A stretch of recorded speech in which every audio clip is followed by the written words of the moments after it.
Are there questions or comments from others on the floor? Yes, please, in the back.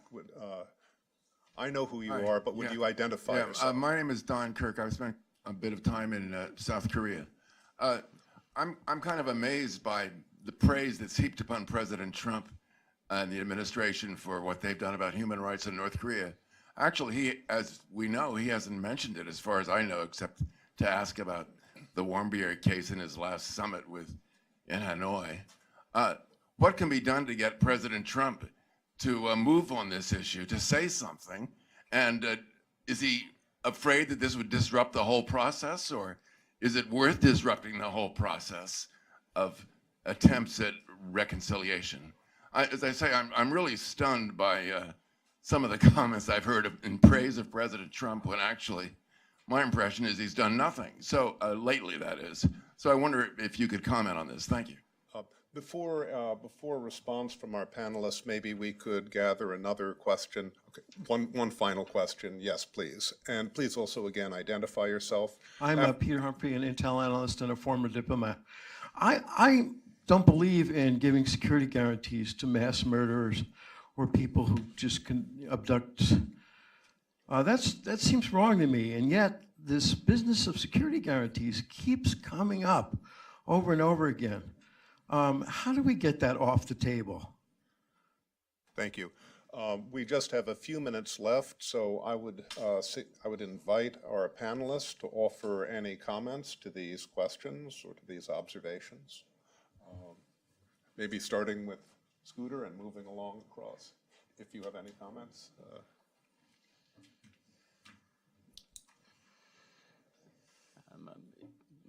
Nishioka-sensei, I'm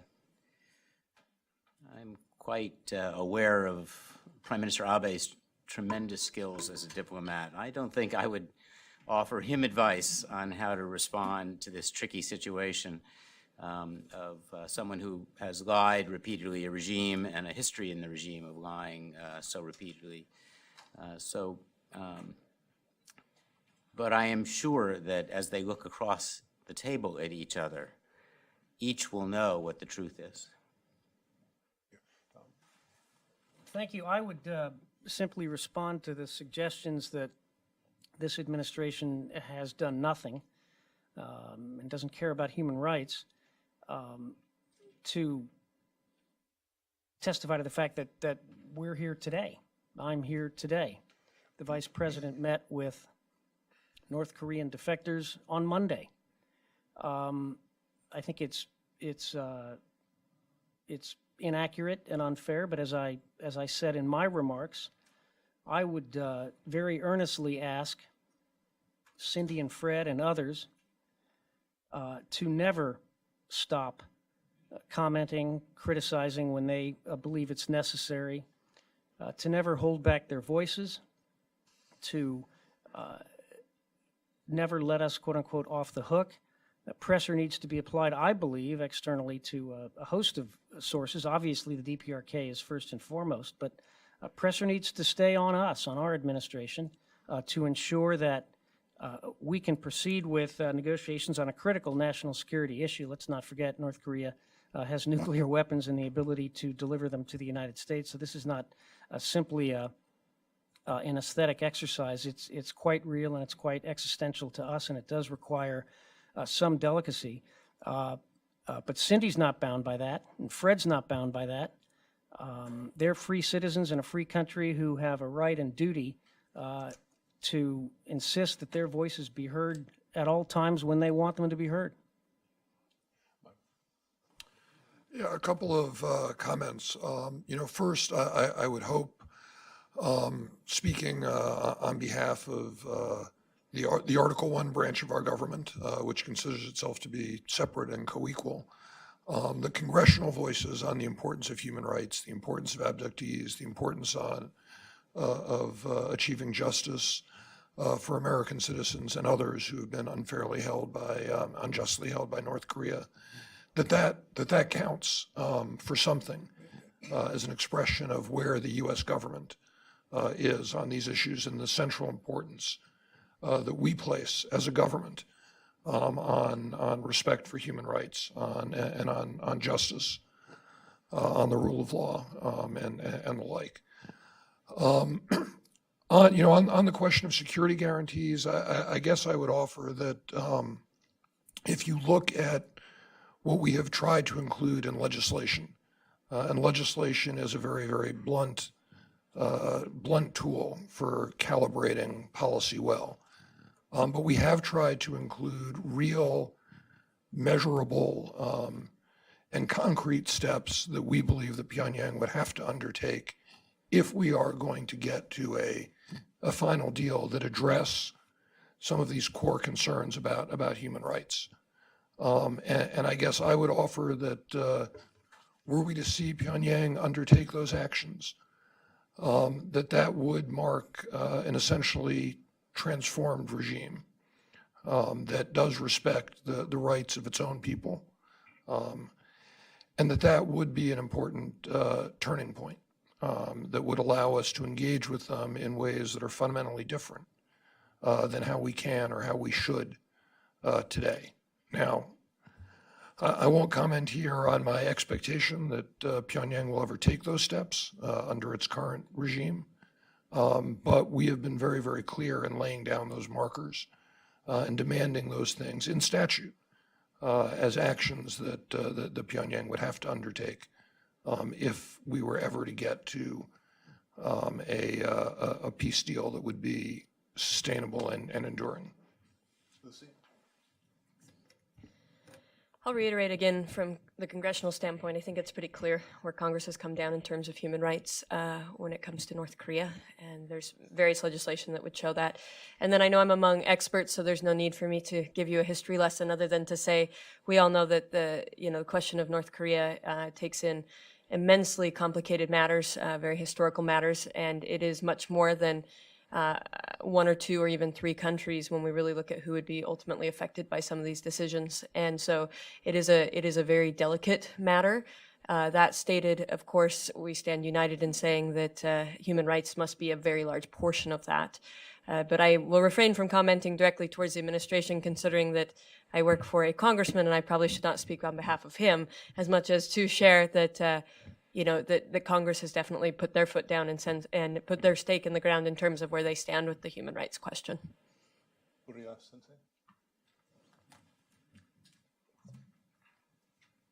Ready?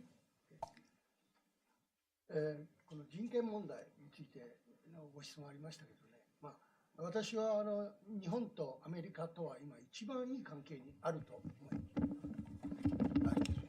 もう一回最初から、人権問題についてのご質問ですけど、今アメリカと日本はトランプ大統領と安倍総理との深い信頼関係において良好、最近ないいい関係だと思います。そこで拉致問題は究極の人権侵害なんです。で、このことに対してトランプ大統領自らがですね、金正恩委員長にもしっかり人権問題のという視点でもはっきり伝えてもらっている。これはですね、私は素晴らしいことだと、こういうふうに改めて評価をしたいと思う。あと国内の問題については私は日本の人間ですから、この問題についての言及は控えさせていただきたいと思います。もう一点、西岡さんから、同じ日本人同士で質問ありましたけど、安倍総理はですね、サミットのメンバーの国の中で、メルケルさんに続いてですね、経験長いですね。それから6年余りの間に、もう百何十カ国の首脳と会談をしてます。そういう意味での知見は、今までの総理大臣にはないものを持っていると、私はそう確信しています。だからこそ、本人も自ら、金正恩委員長と向き合って、相互不信の殻を破って虚心坦懐に議論したいとこう言ってるわけでありまして、私は、このことを高く評価したいというふうに思います。おそらくご本人はいろいろなそういう今までの経験で、対応してくれると、そして成果を出していただけると、こういうふうに期待をいたしております。以上です。Very briefly, I, like Scooter, wouldn't dare to offer advice to Prime Minister Abe, but I'll make a couple of points if I could. One is that Mr. Abe is passionate about this issue. And he was in Washington a week ago, and you may have seen photos of his meeting with President Trump and noticed the little blue pin on his lapel. He's never without this, and he says he wears it every day to remind him that he must identify and bring home the Japanese abductees. So, and I admire that passion and that conviction, but I would say I am skeptical that a meeting with Kim Jong-un would be successful. In the past, we know that North Korea has lied and prevaricated. It even sent back incorrect remains, false remains. So I would say to you, Mr. Nishioka, that I think if this meeting goes through, Japan needs to be prepared for failure. Thank you, Melanie. A few final concluding words and comments. First of all, many thanks to our friends at Hudson and HRNK and the government of Japan for organizing this important gathering, and thank you all for joining. Second, to belabor the obvious, to say this for the umpteenth time, these tragedies and violations which we've talked about today are not what we might call random acts of unkindness. There is a deep state logic in the abductions, in the use of the abductees by this mechanism of oppression. Take a look at the HRNK report. Read the chapters on the use of these abductees in the North Korean system. Third, it is heartening to have our Japanese friends here and our American friends here, but as we know, as Melanie and others, as Mr. Huang has mentioned, many of the victims are South Korean victims. Possibly most of the victims are South Korean victims. We await the South Korean government's awakening and finding of its own voice on this issue. Since this government, since the current administration in South Korea is so largely composed of self-described human rights activists, we can hope that they will find a place to join in our common cause here.